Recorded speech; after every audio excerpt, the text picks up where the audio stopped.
यथ वीडियोस मज कर तिमन विवरण खतर कशुर जमाद शेयर यम जन अस वनान जे अस शुगर या अस फैटी लिवर या ओवरवेट या टीजी कोलेस्ट्रॉल यमन आसि तिहंद बापत कशुर जमाद काफी मुफीद। अस्सलाम वालेकुम वरहमतुल्लाहि वबरकातुहू। उम्मीद छम जे तुह सारी आसो बस सलामत। अल्लाह ताला थयन तुह तह पन्निस हिफ्ज अमानस मज। यमन तह शुगर आसि तिहंद बापत मेथी बेल सठी अहमियत थावान। तो अमे अलाव यमन वेट आसि ज्यादा कि शुगर बावजूद तिम हेकन सिर्फ मेथी बेल इस्तेमाल कर। तो यमन वेट ते आसि या फैटी लिवर ते आसि या टीजी कोलेस्ट्रॉल ते आसि तिम हेकन यम मजीद यम चीज़ इस्तेमाल कर। वीडियोस मज वन बह इन डिटेल ब्रोकुन। दालचीन वजन वालनस मज या फैटी लिवर कम करनस मज काफ़ी मदद दिवान।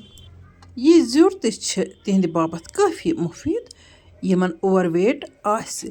यथ वीडियोस मज वन बह कह कशर जमाद मे उम्मीद जे तुम वुचो वीडियो आखरस तान तो ये वीडियो तुलो फायदे तो बे करो यथ वीडियो सपोर्ट लाइक कर शेयर कर ताकि बह कर तुह सत मजीद कह वीडियो शेयर तिकाज मे काफ़ी मेहनत पेवान। वारिया व्यूवर वारियो तकलीफों बापत मे कशुर जमाद मंगान। मे निश खजान तुम हेक्यो अम खजान फायदे तुलित मगर तुह सपोर्ट करो। चलो वन यप त्रो मे यथ गिलासस मज सकुशन आब। वनकन शामुक टाइम अत आबस मज मे त्रावन मेथी बेद 1 चमच। यह तिहंद बापत यमन जन शुगर आसि बह हाव तह बिल्कुल सिंपल तो आसान नुस्ख। वन गो यम तुहंद बापत काफ़ी मुफीद। यह 1 चमच मेथी बेल त्रो मे आब गिलासस मज तो रातस मे थवन ठान दित अथी मज। आब गछ हना सकुशन पहन आसन ज्यादा तोत तह तो परवाह कह ठान दित ये रातस रेस्टस थो तो सुबह हाव बह तुह अत त्रेश गिलासस क्या करुन। तो ये कर बह तुह सत मजीद कह टिप्स तो शेयर। ओवरवेट तो फैटी लिवर कम करने बापत मेंटेन थाने बापत हेको यह दालचीन आब कपस मज त्रित पाकन तो हेको दालचीनुक ٲरक तो बे जीरुक ٲरक तह चेत अम बापत सठी मुफ्त। यपर किन वुचतो तुम युथु रात गुजरान तो यह आब यथ गिलास मज हना जर्द्योमुत आसान तो मेथी बेल हुनोमुत अत गोज हिश बनेमच। तो वन यह मेथी बेल अस बॉयल कर। वन अगर न कह वेछ बॉयल कर काल आसन गरम आबस मज त्रोमुत सह हेकि छान कड़ तो यह त्रेशन हेकि चेत। वन गो अगर कह वेछ अमुक बेल तो खोन तो बेल तो हेकि खेत। वन गो बेलिस हना टिचर तो युस अमुक आब सह टेस्ट लेस। वन ओन मे यपर पतल तो बिस्मिल्लाह कर त्रो मे अत मज यह मेथी बेलुक आब गिलास यह मेथी बेल हेत तो सती त्रो मे अत मज अमे गिलास सत ब्याख आब गिलास तह। मे उम्मीद तुह थो ध्यान तो यमन कशरन जमादन हुंद तुलियो फायदे।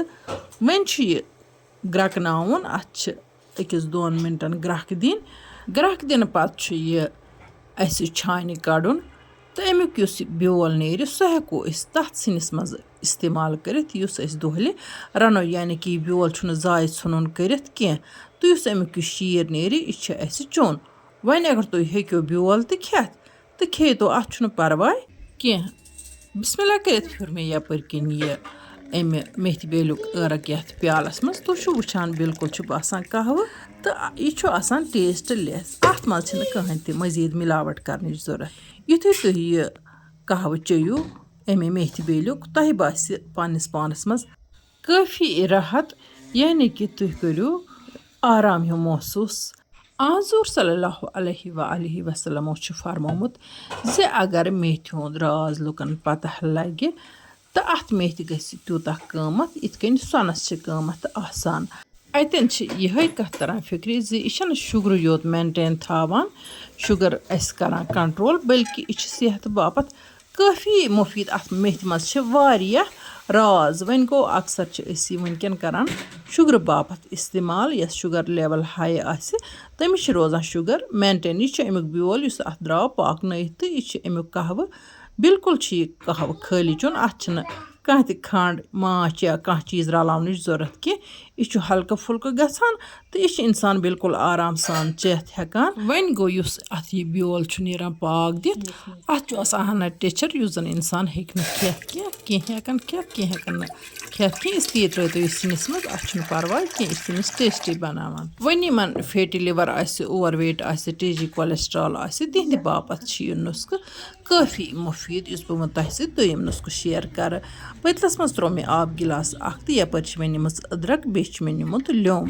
कह लोग वनान वारिया किस्मक यम मसाल करान बॉयल इकवटे तो पत् हेकान चेथ इन गसान टेचर न तुम कर कि मे हो तुम सिंपल यह दी तुह काफ़ी फायदे ये त्रो मे यह अदरक चमच मे कतर थोमुत यह त्रो मे अत पतलस मज तो अत असल पे पाक खंड दिन बिल्कुल 5 मिनट लगान बनावनस इन कशिर जमादन सिर्फ कर मे अदरक बॉयल तो अत अदरकस कोड़ मे ٲरक यह त्रा बह बिस्मिल्लाह करित वनित गिलासस मज अम पत् अत अदरक किस रसस मज अड़ लेम्बुक रस करुन ऐड बोड़ लेम्ब तो ओड़ काफ़ी गसान यह गसान बड़ मजेदार तो टेस्टी लेम्ब कहवा तैयार कोशिश करें यम चीज़ सुबह चीन कलवे म्याद वन अगर न मन आवान या मिजाज खराब गसान सह चेतन दोहस तम विज ये विज तमिस म्याद हना खाली वन गो ज्यादा फायदे जे अगर सुबह कलवे म्याद चमो तो यह लेम्ब कहवा बड़ म्यूट गसान तो चोक चोक लेम्ब त्रेश पे अत कह माछ या खंड त्रावन जरूरत कह तिज खंड त्रावन सह वेट हुरान इंसानस तो अत सत इंसानस वाक कर जरूरी परहेज कर जरूरी ये तुह यह अदरकुक लेम्ब रस चेयू यमन जन TG cholesterol overweight fatty liver तुह वुचो पाने तुह कूता राहत हूँ महसूस पन्निस पानस मज तुह अकिस हफ्तस चेयू तुह करियो मे बराबर दुआ तो वन गो यह थवन मुसलसल जारी तीस कालस न पूर पे तुह पन वजन मेंटेन हेक्यू कर यह शुगर वोल चेयी मेथ ब्योल तो यमिस ते overweight fatty liver TG cholesterol तमिस बापत लेम्ब कहवा काफ़ी ज़्यादा मुफीद वन अगर कंस शुगर तो ओवरवेट सह हेकि यम दोनवे चीज़ इस्तेमाल कर दोनवे कहवा चेत गो चेतन पत् चेतन ओड़ गंट ठहरित ब्या अक्सर शुगर तमन यमन ओवरवेट वन गो कह शुगर पेशेंट तम